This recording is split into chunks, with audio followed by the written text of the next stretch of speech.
Hey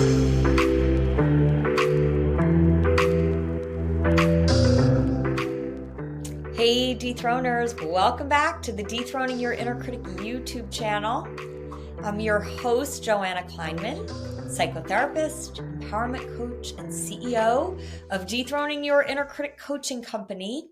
And today I want to talk about the path to your peace and fulfillment, because it is not what most people think it is. Most people think the path to peace and fulfillment is to change their circumstances. So I get it. There might be circumstances that you want to change, but that is not the key to your peace and fulfillment. In fact, the path to your peace and fulfillment is really your willingness to see the pain that you've been dragging around with you without even being aware that you're doing it. So one of the ways to get yourself on the path to peace and fulfillment is to pay attention to what I call your indication signs that you've been hijacked by your inner critic. Now, this is the I step of the mind method, which is to investigate the indication signs. So once you know your indication signs, you can interrupt your inner critic from trying to drag you down the same rabbit hole that she's been taking you down for as long as you can remember. So your indication signs are the feelings, the urges, the impulses, the actions, the numbing behaviors, the body sensations, and the habits that once you recognize them, you can see that they show up a lot. Now remember, all of your emotions are created by your thoughts. It's your emotions that determine what actions you take in your life. When you're feeling happy and fulfilled and peaceful, that determines certain actions. When you're feeling angry and sad and lonely or worried, that determines other actions. And your actions determine how your life goes. And since most people have no idea that they're separate from their automatic mind, most people live their lives being one big reaction to the circumstances in the moment. So when you're blind to knowing the difference between you and your inner critic, that's when you allow your inner critic to live your life for you. Okay? Especially when you've got circumstances that aren't matching your ideal pictures. So not only are your emotions your big indication signs, but we store our emotions in our bodies and in our nervous systems. So this can cause us to carry our emotional pain from our past in our bodies, right? This is where headaches come from. This is where stomach issues come from, back problems. So I have a client who is an executive at a New York City management and consulting firm. Okay, we'll call her Tracy. So she used to work very long hours. She was butting heads with the CEO of her firm. And when she joined the Mastering Your Mind program, she was very unbalanced and unfulfilled and unhappy. And her husband was very frustrated with her because she was critical about a lot of things and kind of unhappy. And she had 3 daughters and was struggling with her relationships with the 3 of them and just not feeling fulfilled in her career or her family. She was not living her best life and was not showing up being the version of herself that she really wanted to be, right? And part of what was in the mix was that she struggled with her weight. So she was always focused on food and her weight. Okay, so when she came into the program, that was part of what her goal was, right? She wanted to also really kind of reinvent her physical health. All right. So what she actually saw was that her focus on food and weight was simply an indication sign. It was a huge wake-up call for her to see that her focus on food masked some deeper issues that she was blind to. And of course, she had a fear if she stopped paying attention to the food, she'd become a gluttonous mess. Okay. But she trusted the container of the Mastering Your Mind program, right? Where we use the mind method to really delve into the difference between our authentic self and our inner critic. And so that's what she began doing. She started unraveling all of those inner critic beliefs that she didn't recognize.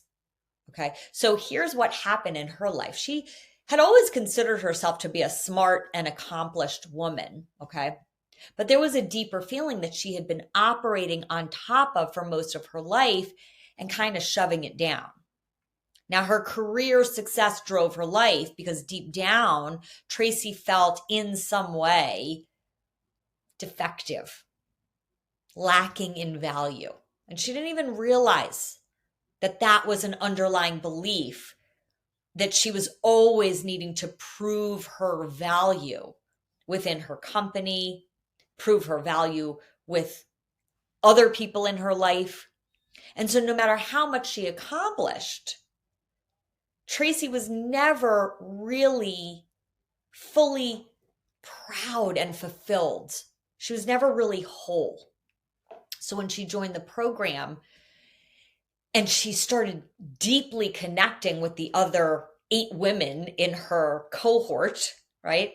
She listened to their inner critic stories and their judgments and all of the ways that they had mistaken their inner critic for the truth.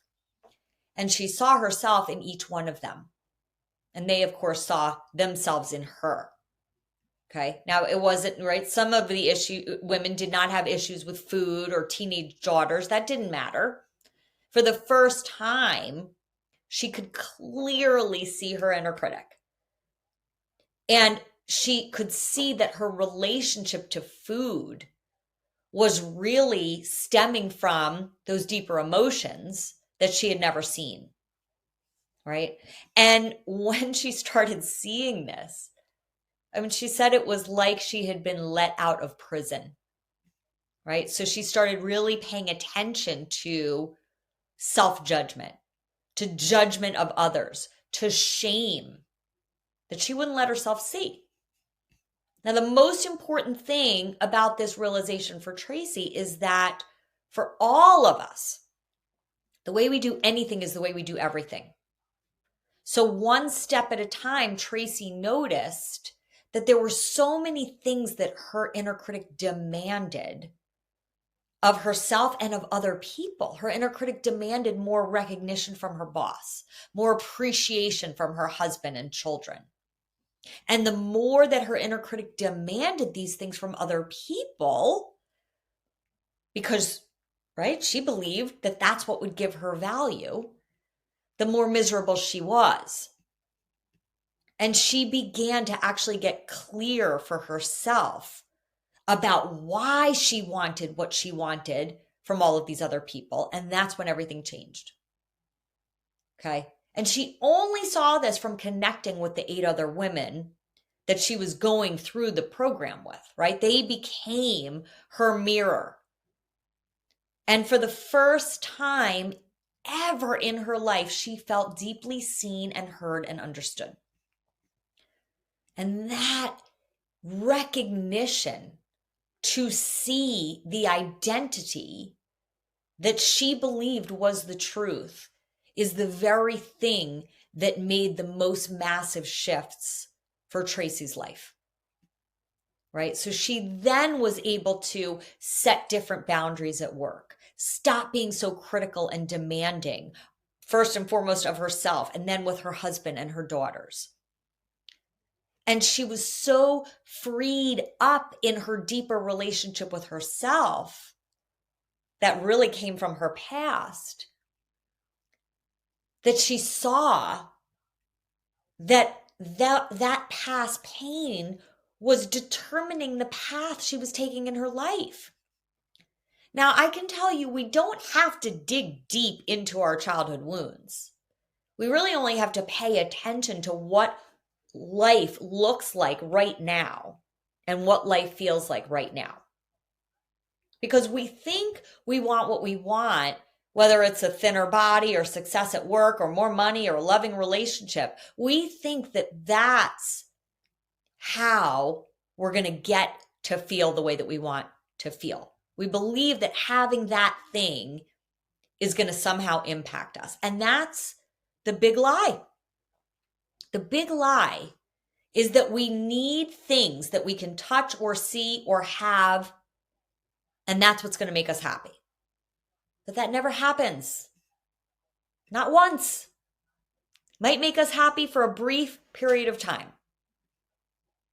So our inner critic makes us do an awful lot of miswanting, okay? Because she is a terrible predictor about what will truly make us happy. Because we're in this trance that our inner critic creates, right? So we keep wanting what we want and believing that someday, somewhere out there in the future, that's when we'll finally feel relaxed and content and peaceful and fulfilled and inspired. There was another woman in another cohort that lost $150,000 from a bad investment. And when she began the Mastering Your Mind program, she was still carrying the shame and grief and terror, and felt that she couldn't trust herself with financial decisions. So part of the Mastering Your Mind program is focusing on what we already have now, not what we don't. So this woman focused on what she already had more than enough of. She stopped focusing on what she had lost, and she really became vigilant about this practice, moment by moment by moment. And what came to her was she was actually shocked by what she already had that she hadn't even been noticing because she was so focused on what she lost. So the result of just that one practice was that she felt like she was drunk on abundance itself. Nothing changed in her reality because she started realizing that her experience of joy and fulfillment and happiness was not about getting what she didn't have. So our experience of joy and fulfillment and happiness is really about developing a deep relationship to what we already have. My inner critic's biggest indication sign is fear, doubt, and worst case scenarios about the future. I have 3 dominant inner critics: a restless inner critic, an inadequate inner critic, and a perfectionist inner critic. So when you see your most dominant inner critics, you're going to see that they're all connected to your deepest fears and anxiety. And your inner critics will always steer you in a direction that isn't helpful. And those inner critics will also cause most of your anguish and suffering, okay? Because it's going to keep rattling on all day long. That's the voice in your head that tells you, do this, don't do that. You've done too much of this. You haven't done enough of that. I mean, it's sheer torture, okay? But unless we recognize it, we're intertwined with it. And that's when we believe everything it says. So the challenge with our inner critic is that it also tells us partial truths, okay? So if I indulge in my inner critic's fears about the future, I'm going to go down the rabbit hole about some very exciting things that I'm building in 2024. The rabbit hole is that even though I'm building some really amazing things, my inner critic is going to whip up all the fear and doubt and then try and figure out exactly what I need to do to make sure that my goals become reality. But here's the thing about our biggest goals and dreams. We can't know exactly how we're going to accomplish them. All we can ever do is take the next step towards them. So I'll bet if you look in your life, you've already accomplished some really big dreams that came into your reality.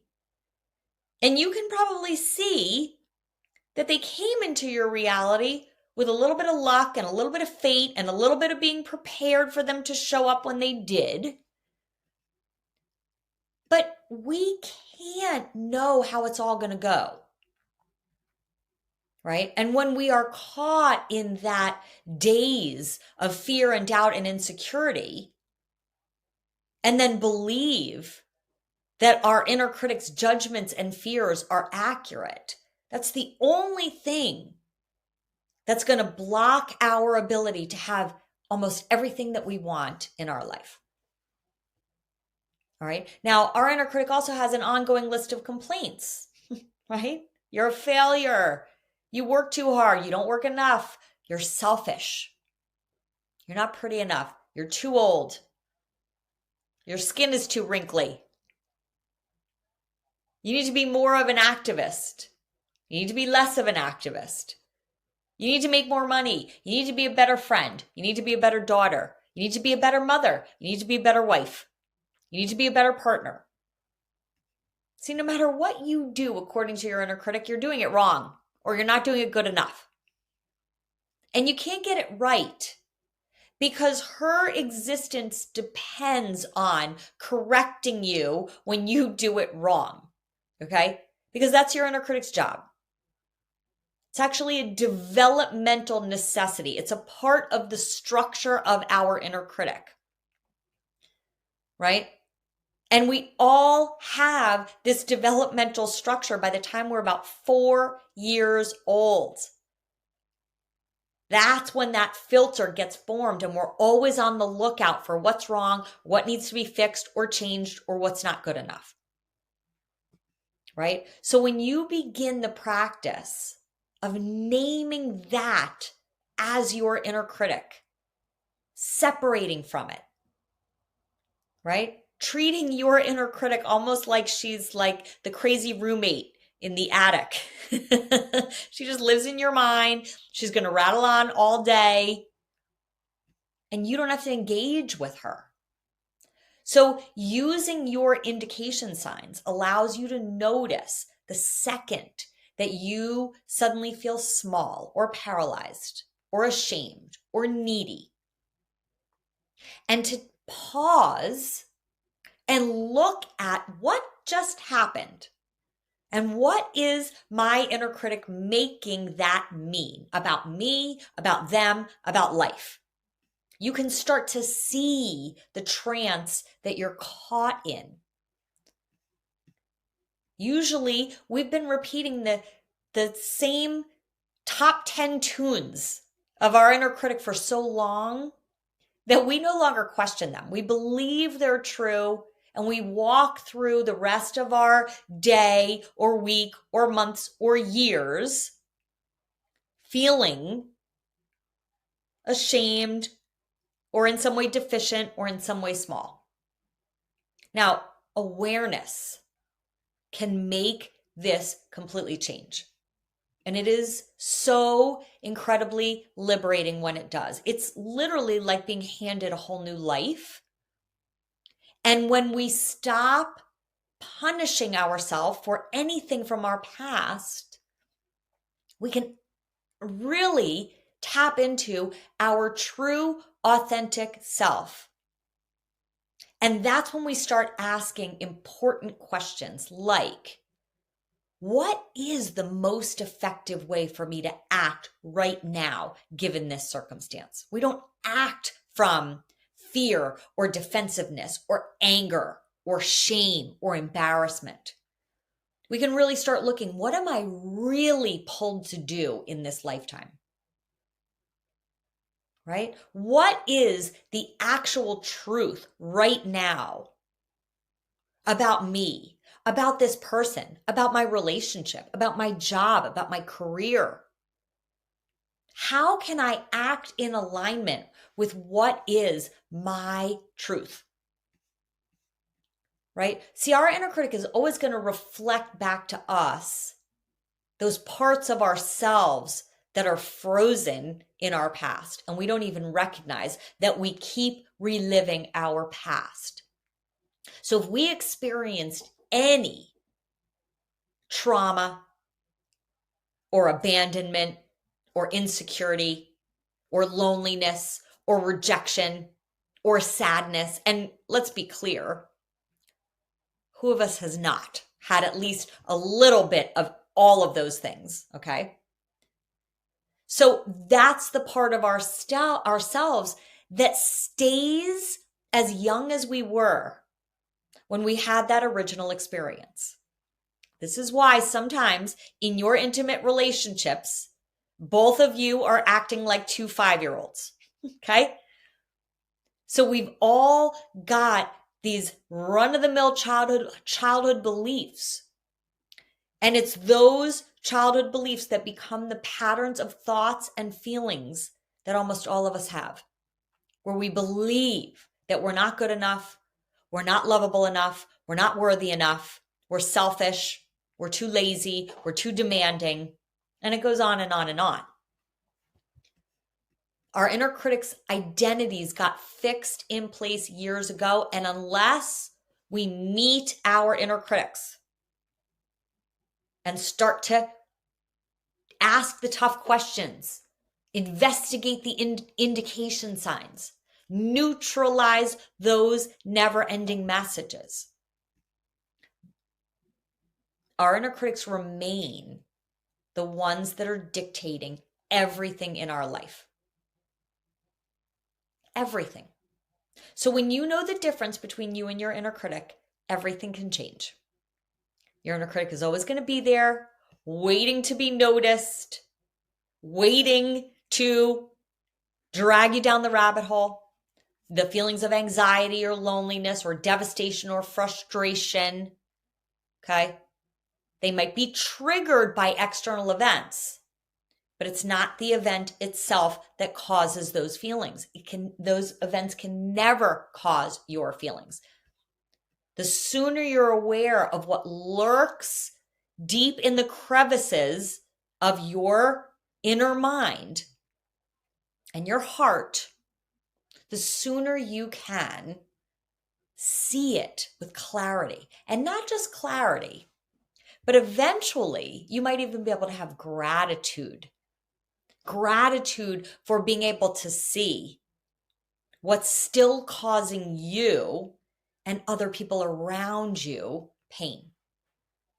That's exactly why I created the Mastering Your Mind program, because in order to have the life we really want, we need to really take that time for ourselves. Kind of like the way you might go on a retreat, okay? Except the Mastering Your Mind program allows you to take this time for yourself while you're in your current life. I truly believe there is nothing more valuable than giving yourself the time to pause and look and allow what's always been there to speak to you and to learn to relax to where you've been holding on so tightly. Your inner critic is going to keep having you relive your past. And if you don't know you're stuck in the past, you're going to keep looking at your future and not recognizing that really what you're looking at is your past.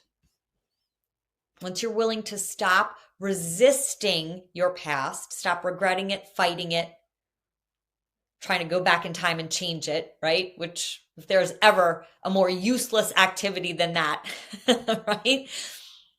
To keep expecting ourselves to know what there was no way we could have known back then, right? Oh my God. See, I used to do that all the time. Now I'm acutely aware, not only of what a useless activity that is, but that anything I resist or try to change or try to get rid of is completely going to continue to bring me down the rabbit hole of pain. I can't tell you how grateful I am that I know my inner critic's exact thoughts and beliefs and indication signs. I can't tell you what it has done for me and for the hundreds of people that have worked with the mind method to notice moment by moment that there's always abundance that's staring at us right in the face. Right? I can see the abundance of laughter and love and friendship and connection and dream building. I was blind to my abundance for decades when I let my inner critic run my life. Questioning my thoughts, my grudges, my opinions, my fears, my doubts. I became lighter and lighter and lighter. And when I became lighter and lighter and lighter, my heart opened more and more and more. And that's when I stopped being afraid of the future. I started being able to make more clear choices and decisions. I knew when and where to act, right? There's the direct experience that we're all connected, that we all share the same fears and doubts and insecurities, right? And that has been a profound transformation to build a community of like-minded women. That has been the most invaluable part of this whole journey for me. And absolutely for the hundreds of women who have experienced the power of learning and growing and evolving together. So if you're ready to transform your life, maybe it's time for you to think about joining the Mastering Your Mind program. If this feels like something that might be right for you, you can go to my website, dethroningyourinnercritic.com, and you can schedule a clarity conversation with me because I would absolutely love to meet you. Thanks for listening and watching. Bye.